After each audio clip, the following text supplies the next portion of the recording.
Hello, I'm Mark State, and I'm delighted to be speaking to Maria Semple, author of Where'd You Go, Bernadette, which is a huge bestseller and soon to be a major movie directed by Richard Linklater.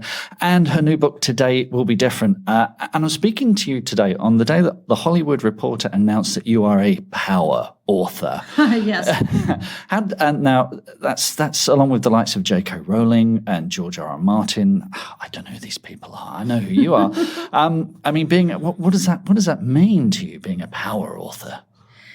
It just means that someone put me on the list of power authors. I don't know what it means. I actually didn't see it. I saw the headline, and then I clicked, and it was like a slideshow, and it starts with number 25, and it was me. And I was like, wait, the first thing that's going to happen is someone's going to see that I'm number 25, and then I just deleted the whole article, and I don't need that in my life. I feel like, okay, at least now I have something to aspire to, which is then at least to be 24 and up, because it feels kind of bad to be numbered and be number 25 on the list. So you might have to ask 24 what it feels like. But you have a great Hollywood background. You grew up in Hollywood. Your father, I wrote the pilot episode for the original Batman TV show, which makes him a hero in my book. Indeed. Thank you. So, you've written for screenplays and you've written for films as well. But now you're writing novels. How is that different for you? The solitary nature of writing novels is the first kind of clear difference, is that you're alone in a room and your time is your own, and there's no budget constraints, and there's no actors walking in saying, I refuse to say that line. And you don't have a lot of writers shouting at you while you're trying to think and come up with a line. I much prefer writing novels. I really like being in control of my time, and I feel like I have a strong voice, and it's easier for me to just kind of put it directly on the page instead of collaborating. Speaking of your voice, how long did it take for you to find your voice? Because that's something we find a lot of authors talk about a lot, is finding their voice. Was that difficult for you? It was difficult, and I think that I'm getting stronger with my voice as I go. And I feel like this book, Today Will Be Different, is by far the purest, most realized version of my voice. And I was a TV writer, as you said, for many years. And I took one writing class, and it was a long writing class, and I left after the first session. But in that first session, I will say that there was a really important exercise we had to do. And the reason why I left is because I felt like no one even understood the exercise, but it was just simply write how you talk. And I just wrote how I talk because I know how to write how I talk. And I did it. It was very easy for me.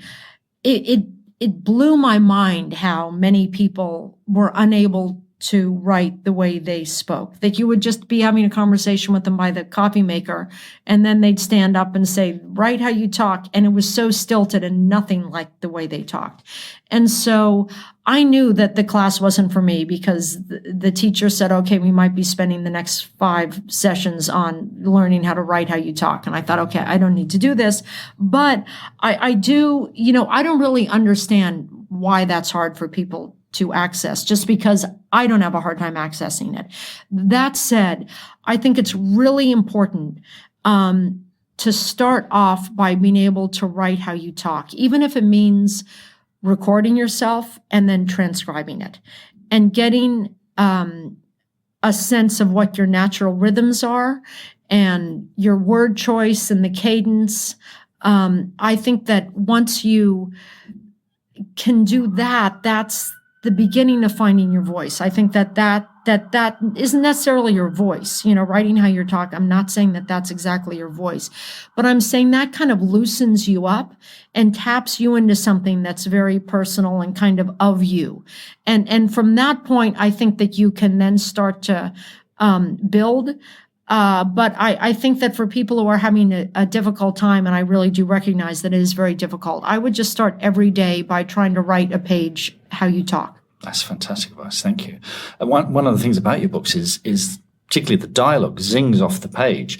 Now, as you say, some of that is your voice, but of course you're writing about the people around you, you're observing people and their habits, and does that ever get you into trouble? Does it ever give you pause? Do you sort of have maybe a discussion with a friend or a family member and think, oh, this would be great for a book, but this person might recognize it and get mad at me, or do you just go for it? Do you just step into the danger zone there? Well, I go for it. And it's interesting because when I'm talking to people who are aspiring writers, so many people say to me, oh, I would write that, but it would offend people. And I don't want to hurt somebody's feelings. And what I think is, I think that that's self-sabotage. I think it's the voice of self-sabotage. I think anytime someone says that to me, I just say, you obviously don't want to write a book. And you obviously don't want it enough. And so you're just using that as an excuse to stop and to kind of put down your arms before you've even started the fight, is just to lay down your arms, because I don't believe in that. And I think that if you are starting to write close to home to someone, I think it's really easy to change the details in the 15th draft, just change the physical characteristics, change a lot of identifiable things about them. And often they don't recognize themselves at all, which has happened to me. Or to the extent that they do recognize themselves, they feel like, oh, it's just a little part of me because 80% of it is not me, but then there's that little part of me.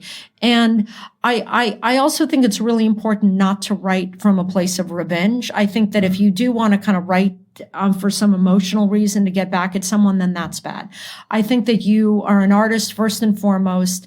And if the people in your life and the relationships in your life and the things that you observed in your life are kind of the colors on your palette, I think that you are allowed to use those and turn them into art. But and that's all you have to use to turn into art, is the people around you and what you've observed. But it doesn't mean that it all has to be hatchet jobs. I think that applies to you as well, because from what I can see, from what I see in your writing, it is very personal, and you are exposing your inner self to the world. Again, you're very bold about that kind of thing. Is that something you would advise? Because I think a lot of new authors, they're very reticent to put themselves on the page. Did you ever have that hesitation? Did that ever give you pause?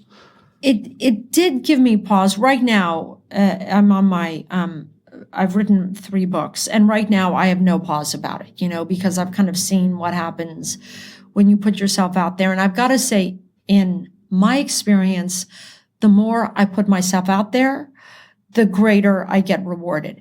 And I really think that that's the leap of faith that somebody has to take. I think if you start from a place of hiding and of not wanting to be true and real and not wanting to expose yourself, you're going to write something terrible. I just do. I just think find another job then. Don't be a writer, because I do think that you need to write only what you can write. And I think that means you have to tap into something that's very personal and that's unique to you, and that is yourself. You used to teach writing, that's correct? Yes, and I still do. I like to teach. I just have not found the time for it recently, but I do teach. And what are the most common mistakes that writers make these days? I think they don't have enough story in their books. I think that action is really important, and I think people don't even know what a scene is. I teach a class that's a scene class, and it sometimes takes me 3 sessions to even explain what a scene is, And so I think that you need to get the book started. You have to make enough happen. And I think the way you make things happen is to have characters take action. And that's the most important thing. And so what you need is to really know what action is and what an active character is. And you can, and my advice is to look at screenwriting books, because I think books about writing fiction don't really talk about this. And I think it's all in screenwriting books. There's a book by Robert McKee called Story. Yeah, that I think is indispensable. And I have that on my desk, and I flip through it, and there's chapters in there that are highlighted and turned down. The corner of the pages are turned down. And every time I'm writing a novel, I will, once a week or whenever it is, just pick up Story by Robert McKee and just check myself. Just make sure I'm following the rules, because it means you're going to be writing a action-packed kind of fast story. And that's really pleasurable to readers. That's why you do it, because I think when you write, it has to come from a place of generosity. You're doing it for your readers. And so I think giving them a fast moving story really is a generous act, because it's a wonderful thing to give to readers. That's fantastic. Thank you so much for your time, Maria Semple. Thank you, Mark. What are your writing dreams? Finishing that book? Quitting the day job? Becoming a best-selling author? Since 2016, we've interviewed and studied the advice of over 500 best-selling authors who've collectively sold over 1 billion books. And in the Bestseller Academy, we've incorporated powerful and proven strategies for success, inspiring fiction and non-fiction authors just like you to reach new heights and write their best book ever. Ready to take your writing to the next level with accountability, craft, coaching, and the most inspiring and exclusive community of like-minded writers? Well, your bestseller dreams are just a click away. Join us today at bestsellerexperiment.com/academy.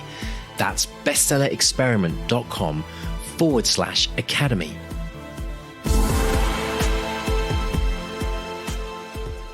My goodness me, I tell you, I don't know where to start. That was incredible. There was so many things that I picked up in what was quite a relatively short interview.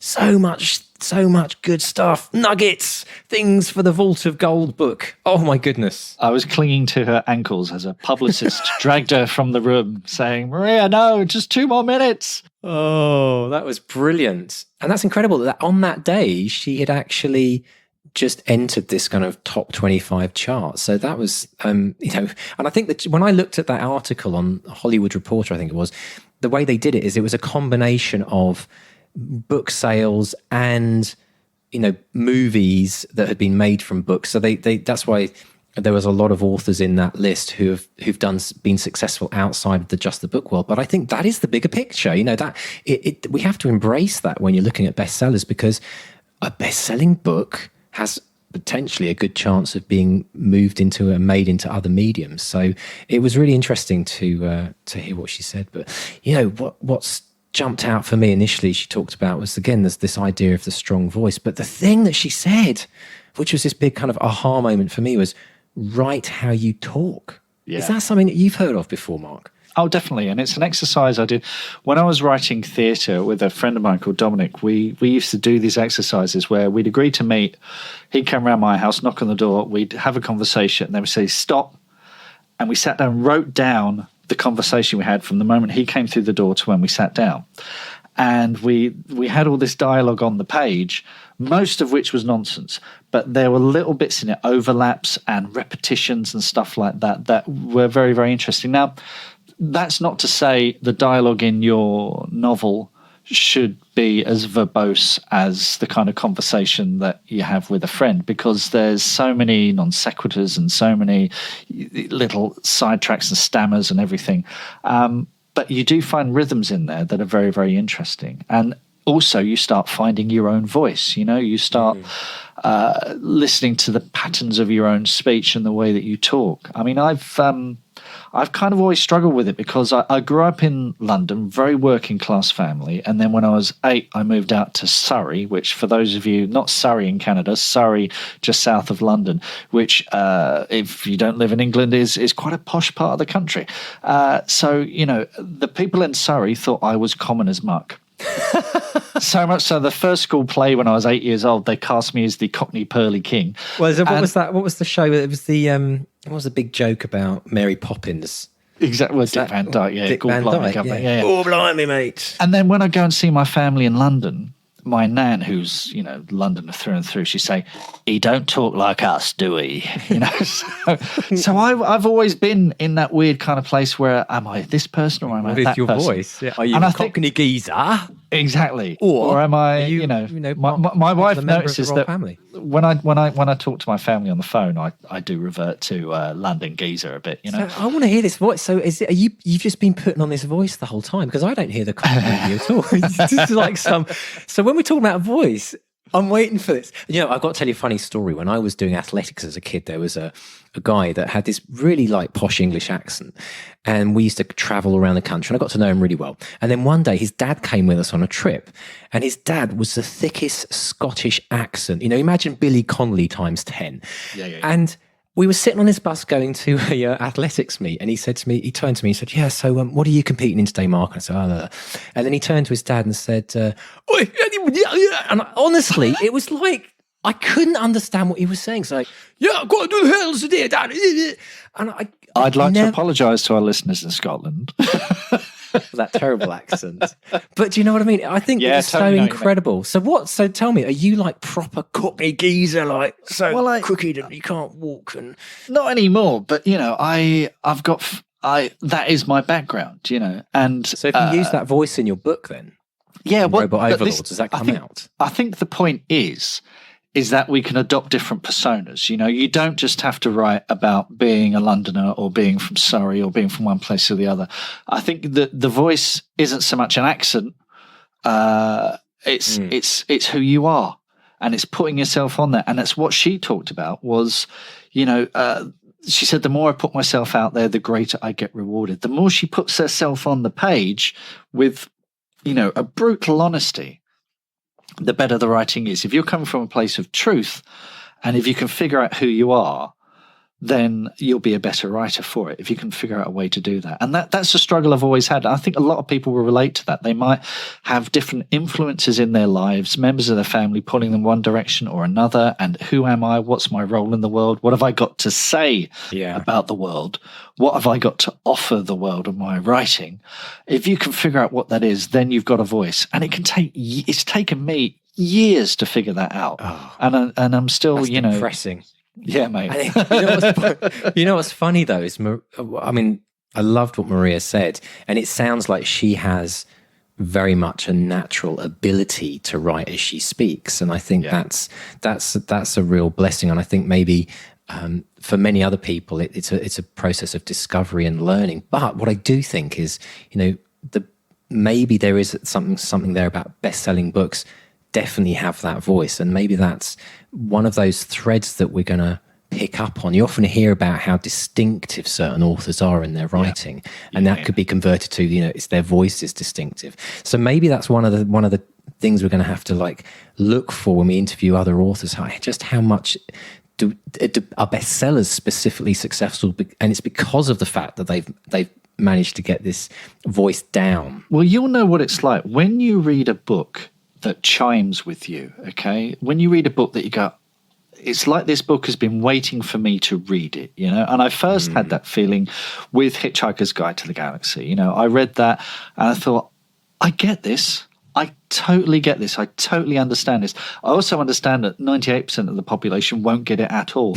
But because I found such a perfect fit, and the same happened with Terry Pratchett and also an author called Robert Rankin that I love. You find these authors that you I totally get this. You see it with Stephen King. The thing about Stephen King's books is those wonderful characters who speak in a way you think, even if you've never been to America in your life, you think, I know who this guy is. Right. Yeah. I know who this is. And that's... If you can do that, then if you can reach out and appeal to a reader like that, then you're on your road to success. But the problem is if you're looking over your shoulder, if you're worried about that. I mean, it's interesting. There was this whole thing recently about the author Elena Ferrante, who writes these best-selling novels, which have been a huge success. And one of the reasons people love them is they are so brutally honest, emotionally very, very raw. And she chose to write this under a pseudonym. And suddenly she's, some journalist has told the world who she is. Now that's maybe robbed her of the ability to write in such a truthful way if she's looking over her shoulder. And that's a terrible thing, So I think if you're a writer and you want to write something that is emotionally very, very raw and honest, and you're worried about offending the people around you. Because as Maria said, the people around you, you can turn them into art, your greatest resource. Then maybe you should write under a pseudonym. You know, if you're worried about that, or if, like Maria, you're completely bold about it, then go for it. But that's it's a difficult stage to get to, because it is exposing your emotions to the world. Until you become a bestseller, of course, and then everyone around you has to be very careful what they say in your presence. Yeah. But, you know, what was really interesting was I like the way that Maria mentioned about how, you know, you can change the detail. It doesn't matter, you know, the reality to begin with. But then she threw in, toss this in. And in the 15th draft, and I'm like, 15th draft? Yeah. I know. Yes. I'm easing myself into this, but... And I know you're not going to get it done on the first draft, but I found it amusing that, you know, it's like it's not about necessarily having to recreate reality or recreate reality as fiction in the first draft. It's almost write the reality in the first draft, and then as you get further and further into the book, that's when you start to change it. And I thought that was a really good tip that she gave us, because I think that, you know, I think people would typically hold back being honest and authentic if they think that they don't have permission or the choice to remove stuff further down the road if they're editing. It's also one of the reasons why writers are very, very reluctant to show anyone an early draft. A first draft is going to be terrible. You just, until you've gotten to the end of the first draft, you don't even know what your book is yet. You'll go back, you'll reread it, and you'll be so depressed, and you think, this is awful, I can't dare call myself a writer. No, I've been here so many times. You think this is awful, it's never going to work. Then you put it away for a little while, you come back to it and you start seeing the good stuff. And then you start polishing it and putting it together and finding out what it's about, finding out what the truth is, what the thing is that you put in there that's bouncing back at you, that resonates, that makes some kind of sense, you know? It is fascinating to me, this whole process. It is like, I mean, people talk about writing as therapy, and it kind of is and it isn't, but because you've got to entertain people. I think if you're asking therapy after you finish the book, maybe. Yeah, very possibly. You are asking people to part with their hard-earned money to read your story, so I think you have an obligation to entertain them, but also you have to be honest, and it's finding that balance. It's interesting as well what she said, you know, a lot of writers, there's not enough story. You know, she said people don't know what a scene is, don't know what it, you know, how to define in your words what a scene is. Well, I guess it's a unit of action, you know, like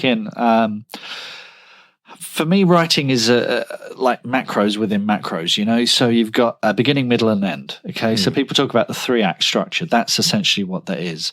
But I think each of those acts, if you like, have to have a beginning and middle and end within them. And then each of the story beats within that, be it a chapter or a scene in a movie or a sequence in a movie, that has to have a beginning, middle, and end. So your units are getting smaller and smaller and smaller. So what is the most granular? Like, what is the atom when we're talking about breaking things down? Is that a scene or is that a beat? Because that's the bit I always get confused on. Well, if you want to get granular, I mean, you can get down to the sentence. You know, has a beginning, middle, and end. That's true. But yeah, it depends. I mean, with movies, you have scenes, and scenes can be just a couple of lines, half a page, 3 pages, whatever. A chapter is often much longer. I mean, you had authors like Terry Pratchett who did away with chapters altogether. They just constantly flowed from one event to another, and that's a very interesting way to write, and one I tried to emulate for a long time, and it didn't work. Again, that was me trying to find my voice. I thought, I'm going to be like Terry. I'm not going to write with chapters. I don't need these chapters. Yeah. Turns out I did. So, you know, it's screenplays, because screenplays are important though, because we talked about, you know, there aren't really chapters in screenplays as such. I mean, you don't have a break in a movie, for example. It just flows from one to the other. So, and Maria also talked about how that was from her background, and I am starting to wonder just how that something that writers potentially miss, because when people say I want to write a novel, they go and study writing a novel. But when I look at dialogue and I look at screenplays and I look at movies and I hear all of these best-selling authors saying it's all about dialogue and it's all about action, I wonder if there's a secret sauce in there, which is if you think like a screenwriter thinks, then you're going to naturally, as you said to Maria, that her dialogue zings off the page. How important what she said there, how much did that resonate with you as a screenwriter as well? Well, it depends on the kind of book you want to write. She's writing these great character pieces where there's lots of snappy dialogue, and that might not be the book you want to write. But if it is, then dialogue is very important. Yeah, but if you're writing a bestseller, do you have to have that zingy action? Like, do you have to keep people hooked? Because I know I'm not one to sit around and read like a War and Peace, for example. I do like something with a bit of pace. But I'm wondering, how often are there bestsellers that are very well?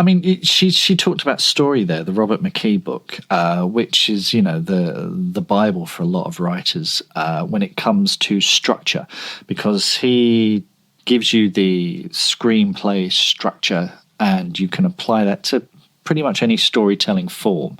And novelists do adopt that. It's not unknown for publishers to send novelists on the Robert McKee course, if they're writing those pacey page-turning bestsellers. So, yeah, it's not unusual. I was going to say, is that something we can try? I'd be interested to explore that, because that might be a whole new thing to other writers out there to possibly learn. To be honest, you can just read the book, I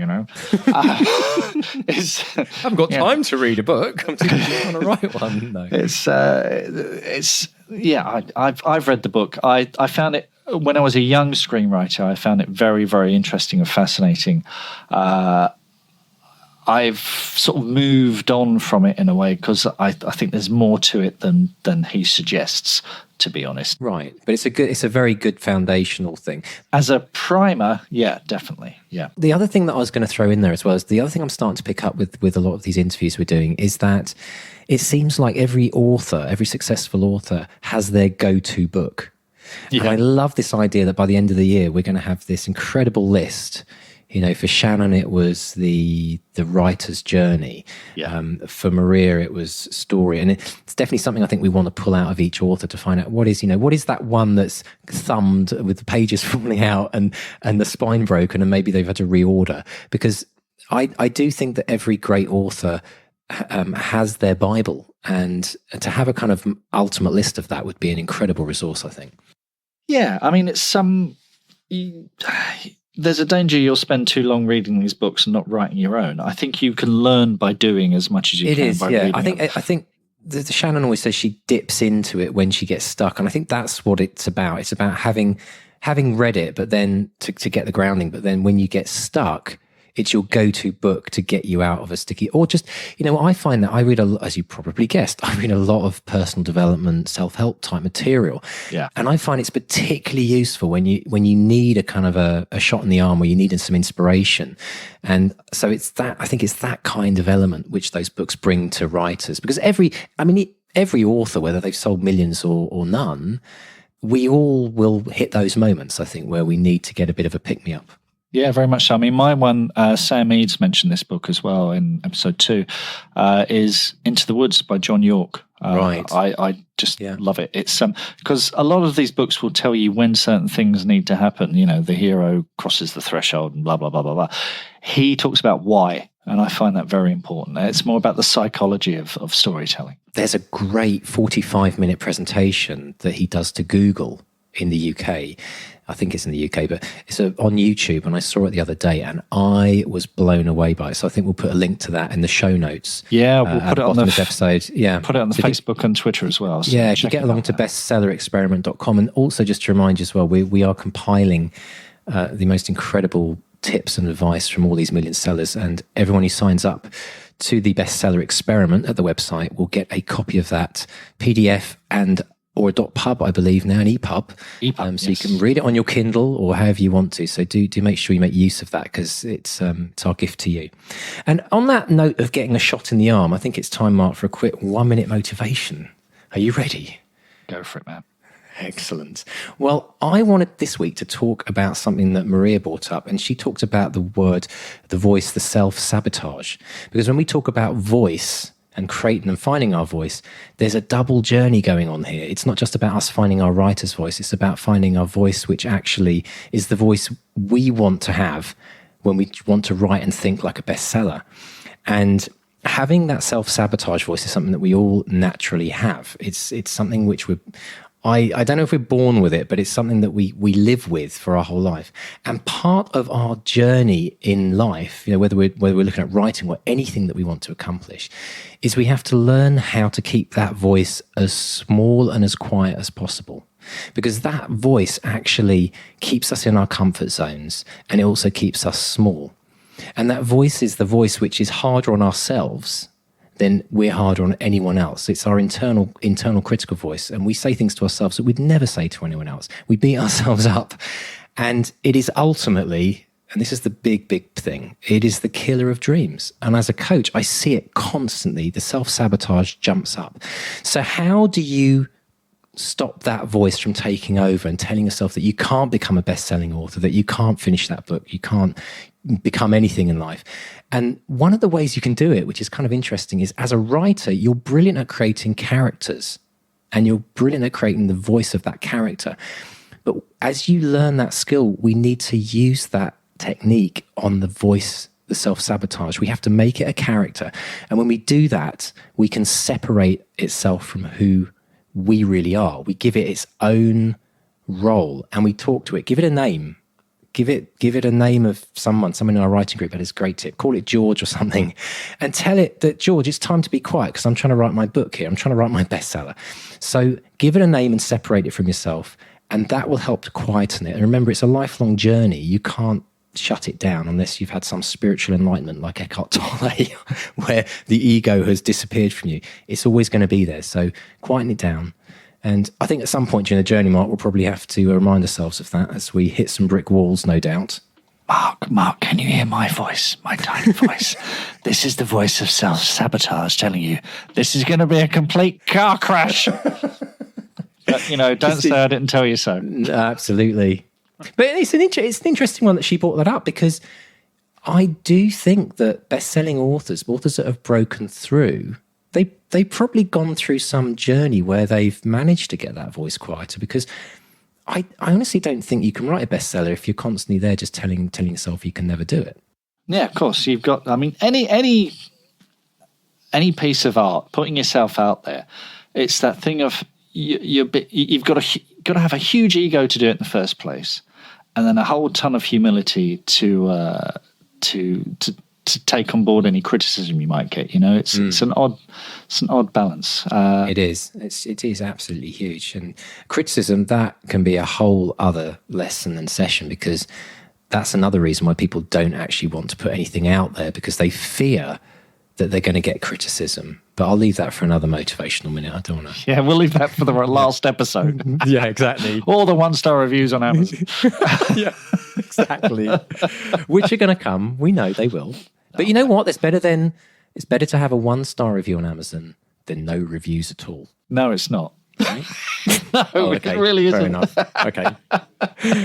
Well, they always say, it's better to, what's worse than criticism? No criticism. I.e., because if you're going to put yourself out there, somebody somewhere, and the more successful you get, the more criticism you get. That's just how it works, because there's more people out there who don't like your stuff, because there's a bigger pool to pull from. So it's going to happen. I've been there with music, trust me. Oh my gosh, I could tell you some stories.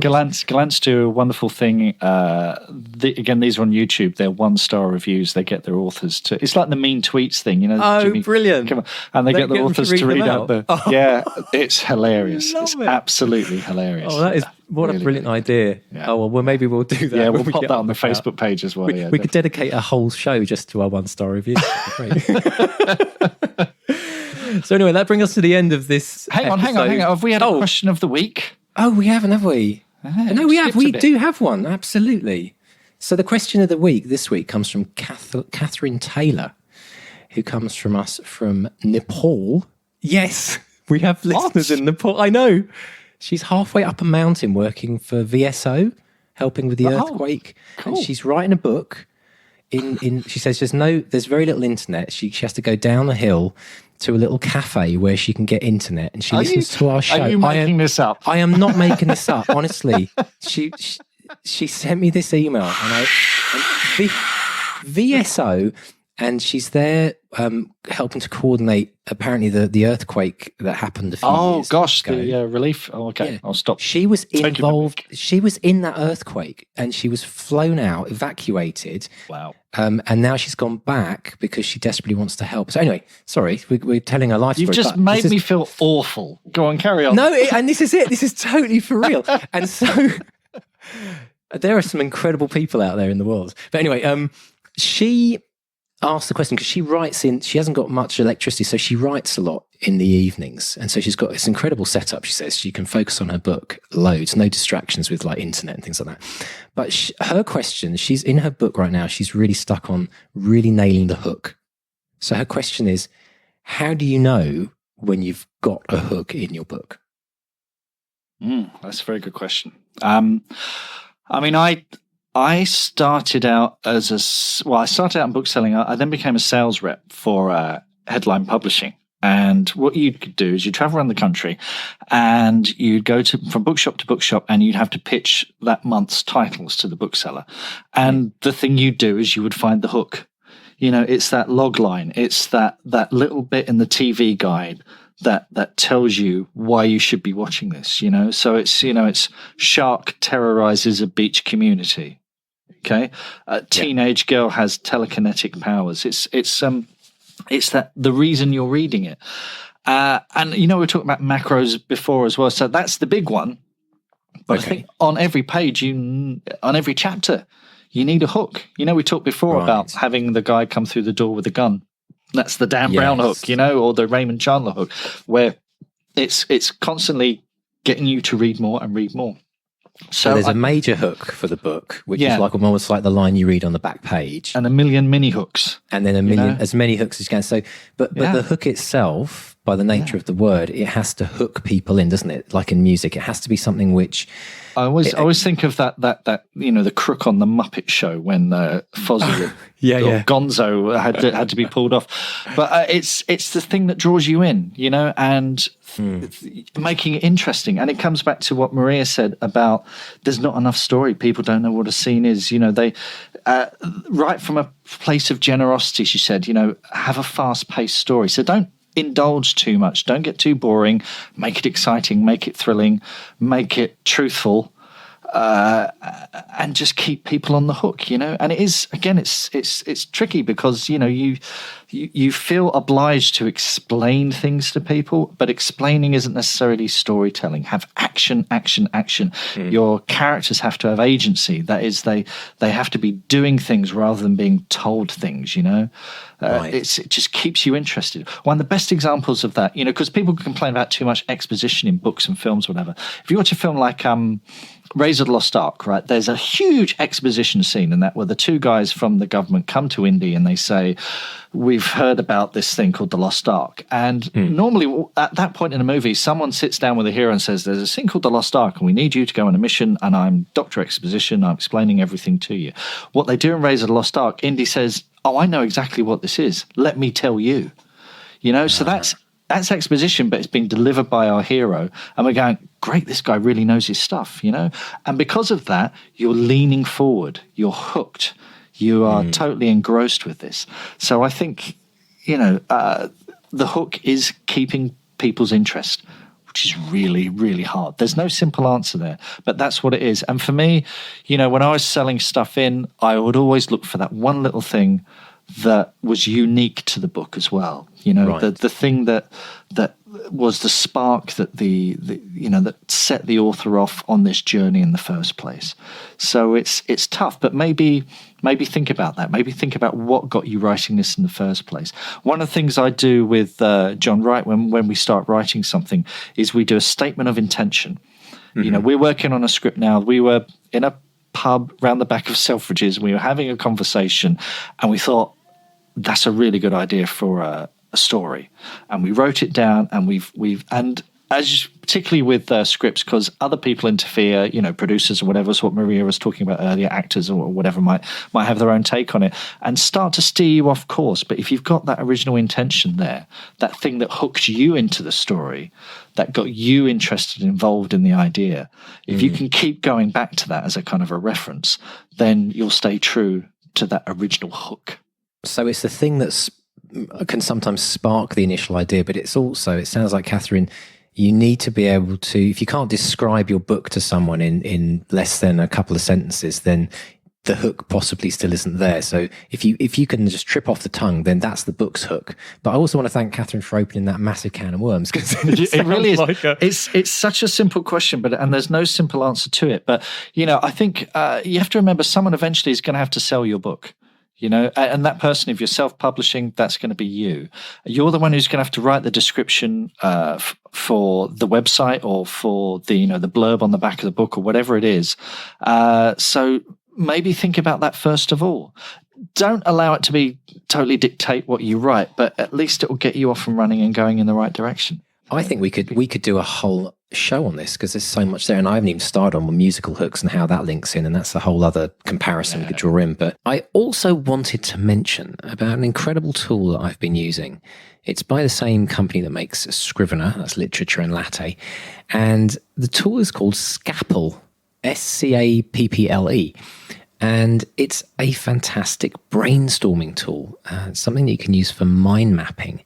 And what I've been using it for this week is I've been looking at some of the big whole plots that we've currently got in our story, and I've been mind mapping potential solutions. So I've been looking at where the holes are, and this tool is incredibly easy to use. It's like a point and click, and you can draw arrows, join things up. And being a bit of a visual person, I find it really, really fascinating. And so if you want to try and mess around with your plot visually, and you maybe tried the cork boards and the postcards and note-taking and the like, try this visual option as well with mind mapping. It's exceptionally clever. And you can check out Scapple. There's a trial on their website where you can use it for 30 days. And the address is literatureandlatte.com. But we are drawing to a close now of this session, and we'd like to thank you so much for joining us. It's a pleasure to be here as your car crash authors, as we try and work out what on earth we're doing.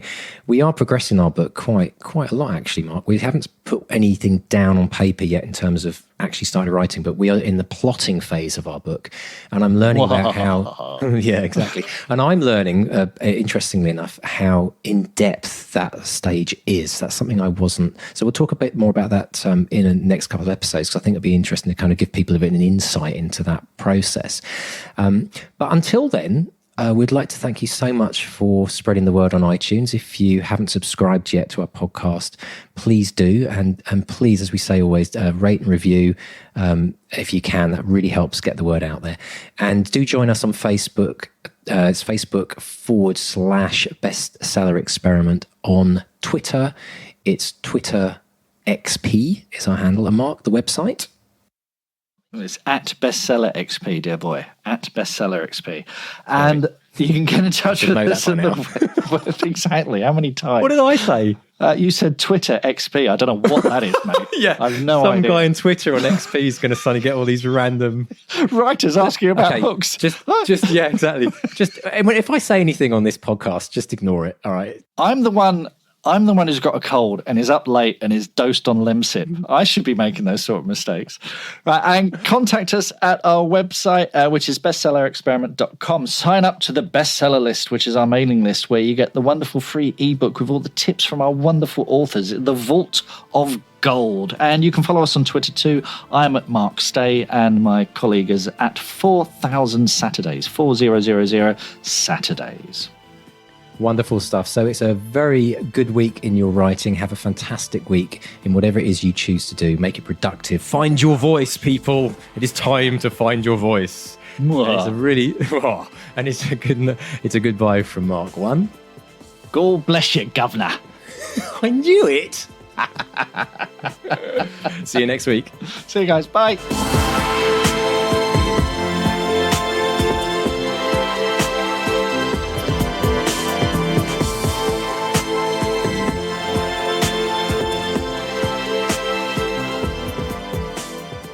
Are you ready to transform your writing and your life? Join the 200-word challenge today. In just 5 days, learn to develop a lifelong writing habit with over 2 hours of free expert coaching and the encouragement of a vibrant community. This program has already changed the lives of thousands of writers like you. No matter how busy you are, this challenge will show you that with just 200 words a day, you can significantly boost your creativity, productivity, mental health, and confidence, propelling you towards the end. For the first time, receive comprehensive coaching and step-by-step guidance, all for free. Transform your writing habit and start your journey to become the writer you've always aspired to be. What are you waiting for? Sign up for free now at 200wordchallenge.com and make writing a part of your daily life for life. To read Back to Reality, the best-selling novel of the Bestseller Experiment by the two Marks, go to bestsellerexperiment.com/Back to Reality. And subscribe to this podcast to get loads of extra bonuses. Go to bestsellerexperiment.com/subscribe.